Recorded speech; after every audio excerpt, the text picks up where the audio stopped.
President Trump is giving our law enforcement the resources they need to carry out their mission, to do their job and enforce the rule of law. We're grateful for the partnership of Secretary Asst. There are surging federal resources there.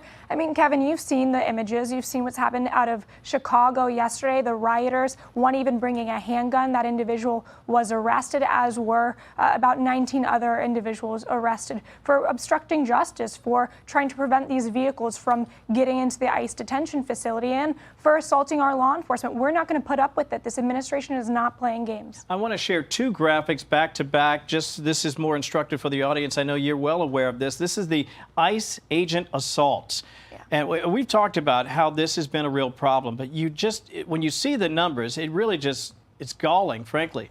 More than 1,000% increase, according to DHS sources. And in case you're wondering, is this isolated? Let me just share what Antifa is said to be doing. We've got arrests. We've got a map here, and it's everywhere. It's from coast to coast. It's in major cities all around. And I think that underscores, Tricia, why this is so crucial that the president take action right now, not just to ensure the safety of ICE and law enforcement, but also, frankly, to ensure the safety of our communities. Exactly, the safety of the American public. And what we're seeing is these riots and these protests are becoming highly organized. We're seeing that people are being bussed in. We're looking at, and President Trump has directed a whole of government approach to be looking at those funding streams. Who is sowing this chaos and this violence in American communities? And who's paying for this? So whether it be in Portland, whether it be in Chicago or otherwise, we will bring the resources we need to make sure that Americans are safe. Let me follow up on that. How do you go about defunding, or at least targeting the cash? Because I don't believe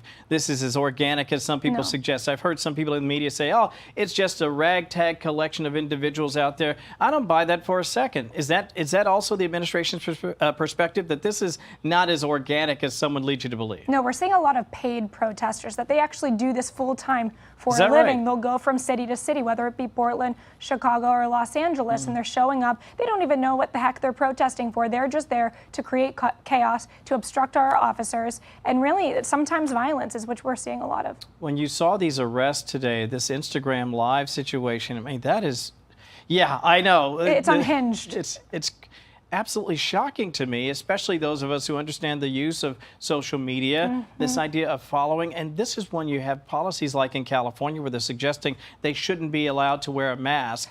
Again, this is exactly why people are so concerned about the health, safety, and well-being of these officers of the court, these ICE enforcement agents and law enforcement who are simply trying to do their jobs. Exactly. This is a dangerous job as it is. They're targeting known and suspected terrorists, members of Tren de Aragua, MS-13, and then to have these unhinged individuals stalk a member of our law enforcement, follow him home, and then put his address online is just beyond the pale. These ladies, if they don't like the law, they should lobby Congress to change it. But to go after one of our law enforcement officers is just disgusting, unacceptable. And may I just add the fact that these women, they should just go to Congress. Yeah. This is absolutely crazy, Kevin. It's really shocking.